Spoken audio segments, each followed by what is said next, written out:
ഇറാനെതിരായ സൈനിക നീക്കങ്ങൾക്ക് $37.5 billion വകയിരുത്തിയതായി US പ്രതിരോധ secretary Pete Hegseth പറഞ്ഞു. സെപ്റ്റംബർ 30 വരെ അനുവദിച്ച തുകയാണിതെന്നും അദ്ദേഹം പറഞ്ഞു. കോൺഗ്രസ് അംഗങ്ങളുമായുള്ള ചർച്ചയിലാണ് പ്രതിരോധ സെക്രട്ടറിയുടെ ഈ വെളിപ്പെടുത്തൽ. കൂടുതൽ ഫണ്ട് ലഭ്യമായില്ലെങ്കിൽ പ്രതിരോധ രംഗത്ത് ചെലവ് ചുരുക്കൽ അനിവാര്യമാകുമെന്നും പ്രതിരോധ സെക്രട്ടറി പറഞ്ഞു.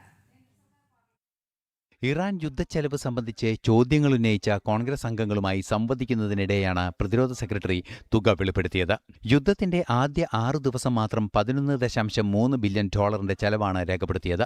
സെപ്റ്റംബർ 30 വരെയുള്ള യുദ്ധച്ചെലവിലേക്ക് $37.5 ബില്യൺ വകയിരുത്തിയതായും പീറ്റ് ഹെഗ്സെത്ത് അറിയിച്ചു.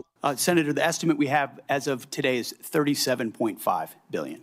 And is the current activity, which we've been told about, the exchange of fire back and forth in Iran, an indication that that number is going to go up in the months ahead? Some of that number captures additional O&M, mill pay, and other that would be anticipated through the fiscal year. So some of that anticipates what costs would be going out in the future as well. So the new number you've given me is what?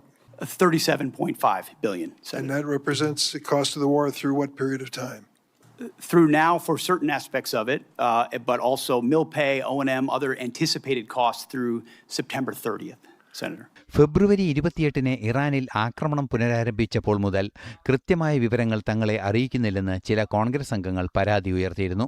യുദ്ധാവശ്യങ്ങൾക്കായി $90 billion അധിക budget അനുവദിക്കണമെന്ന് നേരത്തെ Trump കോൺഗ്രസിനോട് ആവശ്യപ്പെട്ടിരുന്നു. അടിയന്തരമായി തുക ലഭിച്ചില്ലെങ്കിൽ സൈനിക പരിശീലന പരിപാടികൾ ഉൾപ്പെടെ നിർത്തിവെക്കേണ്ട സാഹചര്യമുണ്ടാകുമെന്നും പ്രതിരോധ സെക്രട്ടറി പറഞ്ഞു. ഇന്റർനാഷണൽ ഡെസ്ക്, ജനം.